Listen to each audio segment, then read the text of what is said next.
What's going on, guys? Seth and Chevy here. We just watched episode 10 of season 1 of Solo Leveling. We'll be talking full spoilers ahead, so hopefully you've watched this episode. And before we do a real quick recap, you might be wondering where the last review went.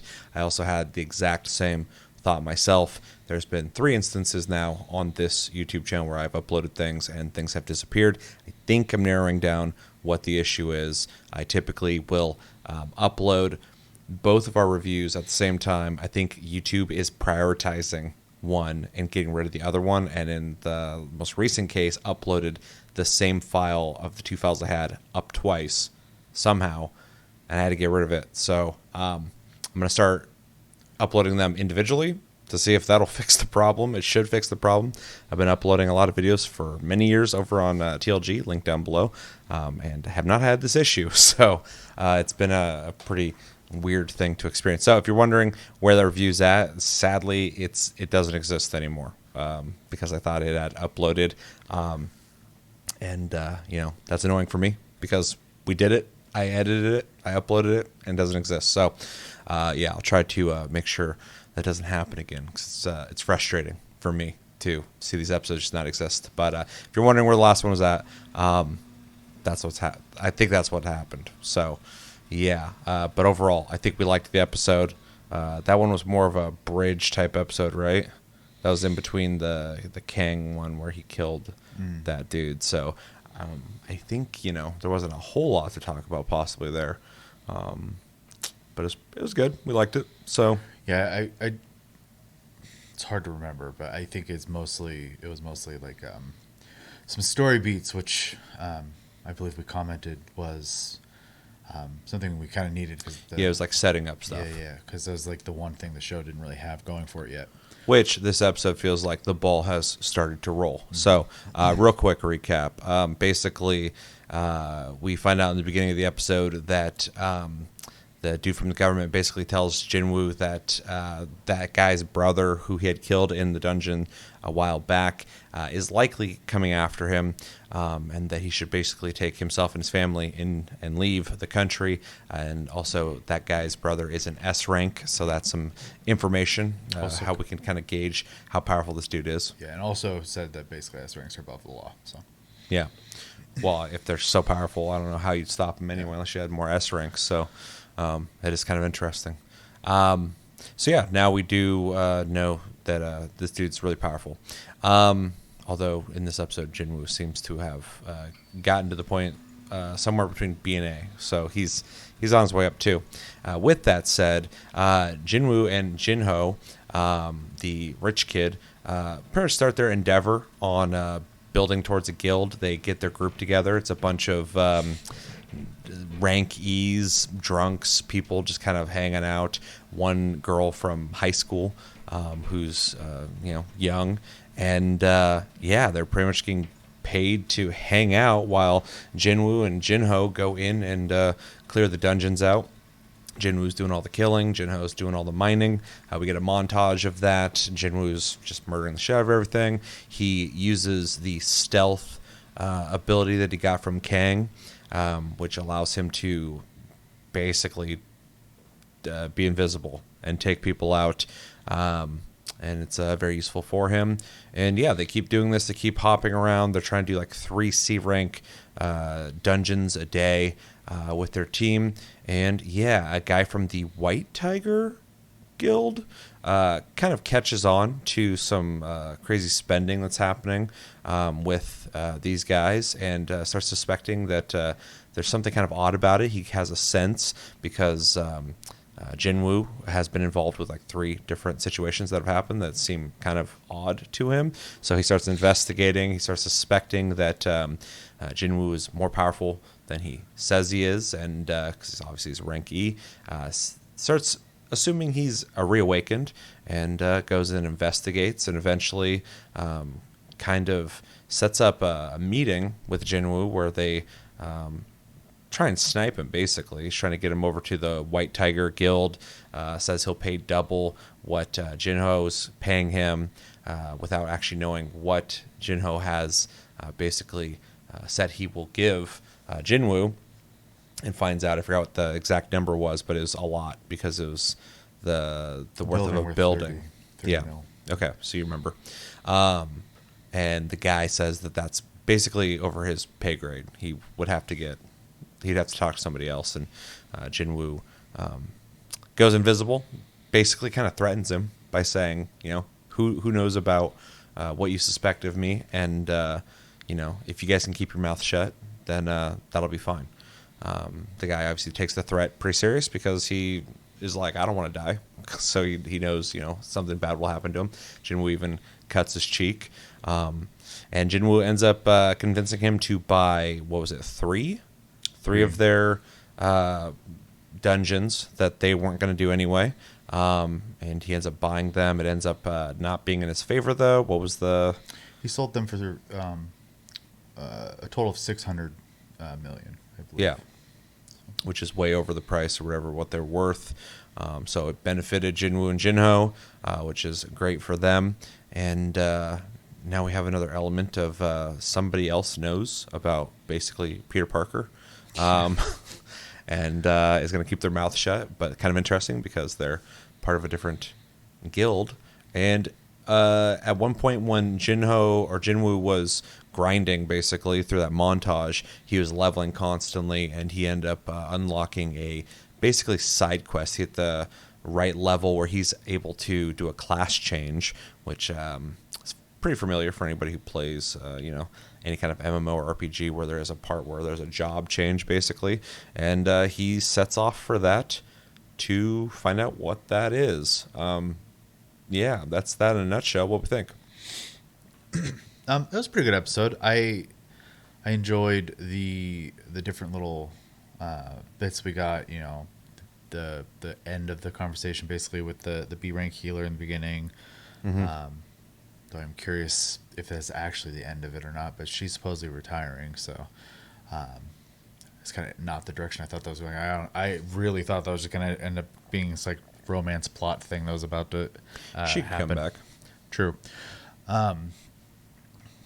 Also, there's one other little detail in the episode that you had brought up before we start filming that I didn't put because I didn't want to overcomplicate the recap. But what was that?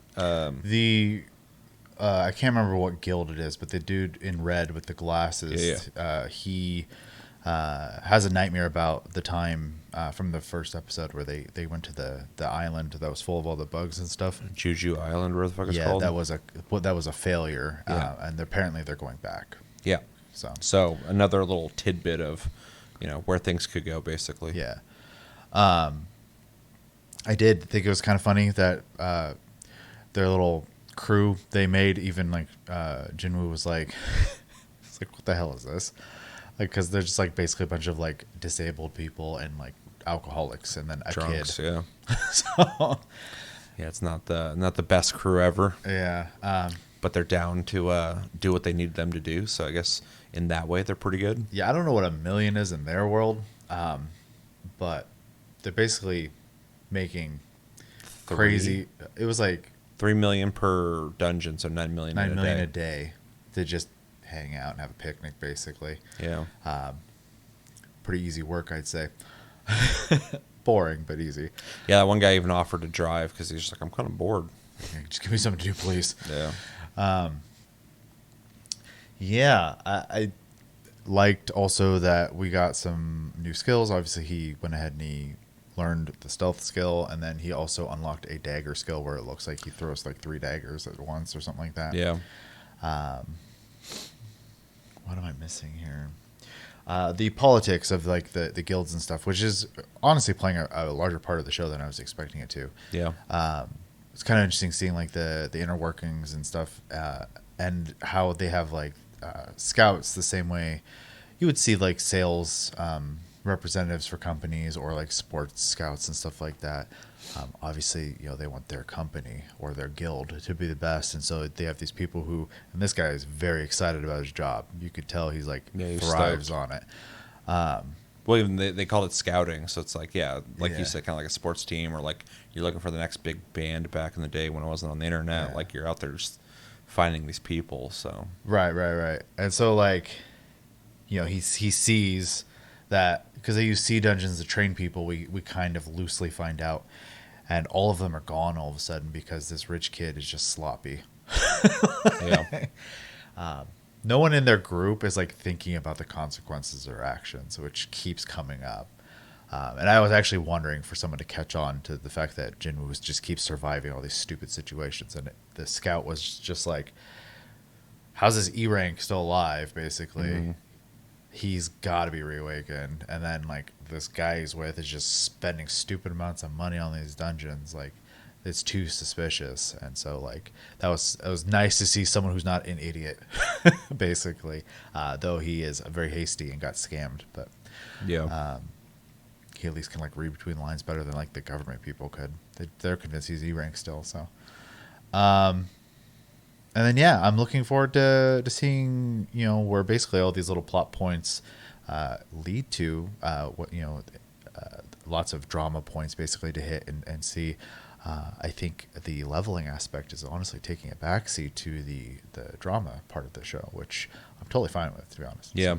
Yeah, even in this episode, he leveled a bunch of times, but that's not the novelty of that doesn't matter anymore. It's about more that he has this job change that's coming up, that he's learning new abilities because the leveling doesn't. It's like at the very beginning of the show, you're like, oh, whoa, he's getting more powerful, but now, where the power is coming in is when he gains something from the leveling more than just stats. And so. these like big goals, like obviously like the elixir he's trying to make.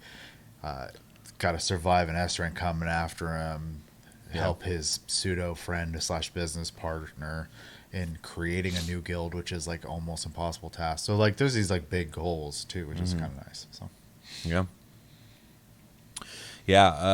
Anything else? no. Overall, I liked the episode. I thought it had a good mix of like everything that I'm kind of looking for from this show. It had some action in it, nothing too crazy, but we got a little bit. Also got some humor there with him and Jinho. And their dynamic when he's wearing the new armor that he got, which is just over the top and ridiculous. And Jinwoo's like, this isn't even going to do anything for you, and knocks him over. He still wants to bring the helmet, which I thought was funny because, he got this shiny new armor. He doesn't even get to wear it, basically. So yeah, that was fun. It was also nice to see some humor because this show has kind of lacked a lot of humor, in my opinion. It's not, It hasn't been very funny, which it doesn't need to be. But a lot of animes, like sprinkle in humor, action, drama really well. And this show's been pretty dry, surprisingly. Not a complaint, just an observation. And so it was kind of nice to see Jinwoo kind of connecting with someone on a humorous level, because the only time Jinwoo really connects with anyone in the show is when he's killing them because they're threatening him. So I'll say he's just fucking Mr. Badass all the time now. Yeah. So the crew that they got is interesting. It's an interesting dynamic because they're just kind of hanging out, not doing anything. The high school girl who seems to have the same class as his sister. Was that implied? Yeah. That's interesting. Wondering if any of this information is going to get leaked to his sister somehow. We'll see. More drama. Yep, exactly. Since she is not very good about keeping her mouth shut, because when the guy came around asking questions, she was real quick to, just kind of explain everything to him when she shouldn't have said anything. Yeah. But yeah, I thought the investigation of the dude from the guild was actually kind of interesting, kind of an interesting turn for the show. It wasn't just more action or more mystery. It was kind of mystery, but for him, it was like him figuring it out, which was kind of fun to see unravel for him.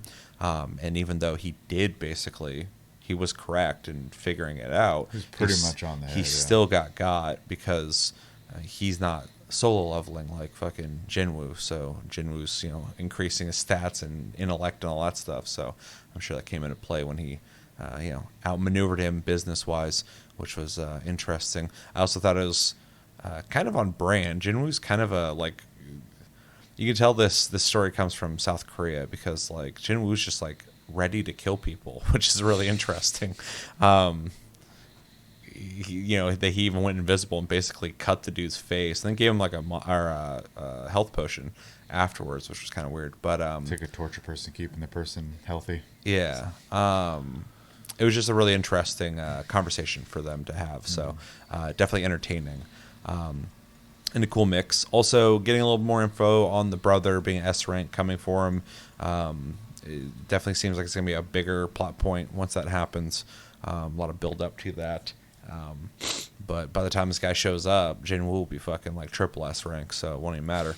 And yeah, I'm really curious to see where where Jinho's ambitions of building a guild goes, because seeing that ball rolling now is nice. It's finally going into action.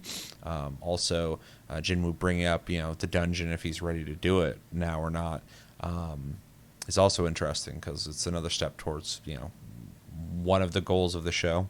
And I am really curious to see what the job change is, because does he have a job? I think he's just player. I know that they were saying, yeah. But I remember they were saying he was like a similar build to Kang, except for he could heal or something. I forgot what the fuck they said specifically, but anyway, it'd be interesting if he picks a job. I don't know what that's gonna look like for the show, but I don't know what he's gonna pick. He already has stealth and all sorts of stuff, so but yeah, I'm actually really curious to see where that goes, because kind of like what you were saying, he's leveling. It is taking a backseat now. So in terms of progression for him as a character, what do we do? Well, he's going to pick a job, so that's interesting. I like picking a job in games, so definitely curious to see where that goes.